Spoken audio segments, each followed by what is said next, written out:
નમસ્કાર દર્શક મિત્રો, CB24 ન્યૂઝમાં આપનું સ્વાગત છે।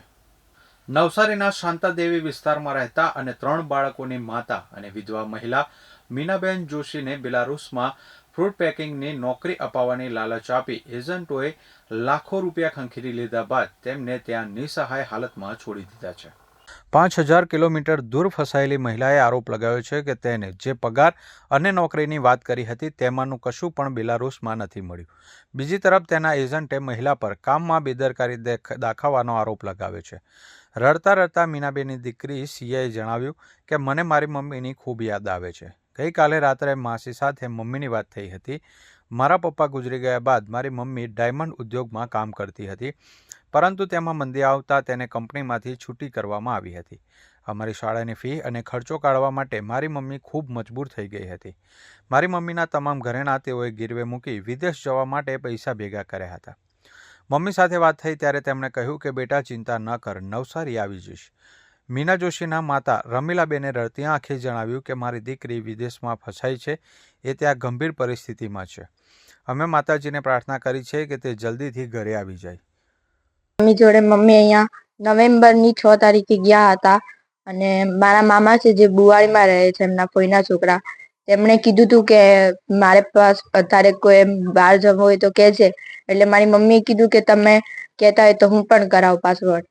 એટલે પછી મારી મમ્મીએ પાસપોર્ટ કરાવ્યો અને ત્યાં ગયા એમની સાથે। 5.5 લાખ દેવું હોય, 5.5 લાખ ત્યાં ભર્યા અને ઉપરથી જે વધારાનું દેવું થયું તે અલગ, એટલે એમ પૈસા 12.5 લાખ કે એવું કંઈક દેવું ભરી થયું છે અમારે। અને મારી મમ્મી ગયા બેલારુસ। અત્યારે શું પરિસ્થિતિ છે? અત્યારે એમની પરિસ્થિતિ ખૂબ જ ખરાબ છે। ત્યાં એમ બરફ વધારે અને જ્યાં તબેલીમાં જોબ કરતા હતા ને ત્યાં 3 ટાઈમ હતું અને ત્યાં આરામ એવું કઈ નહીં કરવાનું હતું એમ। કેટલો પગાર કીધો? અત્યારે શું મમ્મી શું કહે છે તમને? અત્યારે મમ્મી એમ કે છે કે કઈ પણ કરો પણ મારે આવું છે એમ, એટલે પૈસા ને મંગાવે છે આશી જોડે।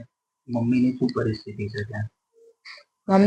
મમ્મીને ત્યાં છે ને ફસાઈ ગયા છે અને ત્યાં જમવાનું પણ એમ સારું નથી। શું થયું છે મીનાબેન જોડે? મીનાબેન અહીંયાથી વિદેશ ગયેલા છે, બેલારુસ, ત્યાં ફસાયા છે અને કામ તબેલામાં આપેલું છે।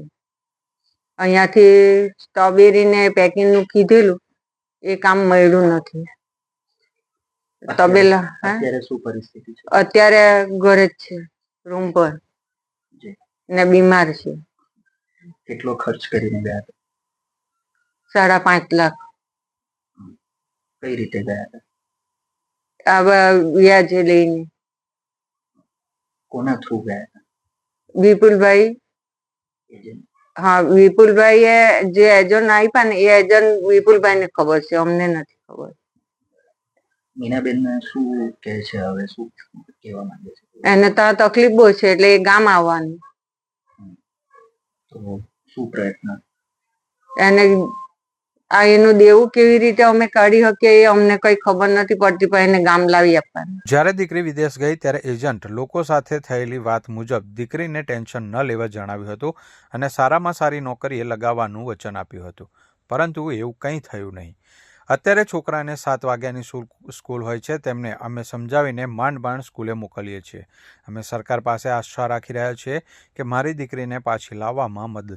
મારે અહીંયા એજન્ટ લોકો મને એવી ફસાવી હતી કે હું અહીંયાથી નીકળી શકતી નથી ને મારે ઇન્ડિયા જવું છે। મને અહીંયા એ લોકો અત્યારે બ્લોકમાંથી નંબર કાઢીને એ લોકો મને ગમે તેમ ફોન કરીને ધમકી આપે છે ને હું બીવાની નથી। હું ઇન્ડિયા આવીને બધું એ લોકોની ઓફિસ પર જઈને બધું એ કરીશ ને એ લોકો જે મને ઊંધું બોલતા છે મારા માટે કે ડ્રિંક્સ કરેલું આમ છે તેમ છે એવું બધું, એ થોડું બી એવું ગલત છે। એ લોકો બધું ખોટું બોલતા છે। એ લોકો જે બધું કહી રહ્યા છે મારા માટે એ ખોટું છે ને હું એ લોકોના બહુ ફોન કરીને એકદમ થાકી ગઈ હતી ને હું ઘરે હતી ને ત્યારે કરેલું, એકદમ ડિપ્રેશનમાં આવીને કરેલું હતું, એનું બી હું ના નથી પાડતી, પણ જે મને ટોર્ચર કરતા છે એ લોકો મારો નંબર બી બ્લોક કરી દીધો। એ લોકો મને જે ગાવડામાં નાખી દીધી હતી ત્યાંથી બી મેં એ લોકોને કીધું હું એકલી હતી ઇન્ડિયન, એ લોકો મારો ફોન જ નહીં, જોબ જ હરખો નહીં આપતો. મેં એમ બી કીધું હતું કે મને બીજી જગ્યાએ મને જોબ આપો, તો પણ એ લોકો મને જોબ નહીં આપી. ને બધાને ફોન કરીને થાય કે જે એમાં છે મારો ફૂઈનો છોકરો, એમને મેં 5.5 નહીં, ને મને એવું કીધું હતું કે તમને ફ્રૂટ પેકિંગમાં જોબ છે, તો પણ મને ફ્રૂટ પેકિંગમાં અહીંયા જોબ જ નથી. ને મને 60, 70, 80 હજાર સુધી પગાર કીધો, અને ઓવર ટાઈમ સાથે મને 90 લાખ રૂપિયા પગાર કીધો હતો, એ બી નથી. ને જે મને જોબ કીધી હતી ને તો હું હજુ બી કરવા તૈયાર હતી. મને એક સુરેશભાઈના નિર્મલભાઈના એમનો કોન્ટેક્ટ થયો છે, ને એ લોકો મારી એક્ઝિટ વિઝા ને એ કાલે કરી આપતા છે. એ લોકો મને ઇન્ડિયા પહોંચાડવાની ટિકિટ ને બધું કરી આપતા છે.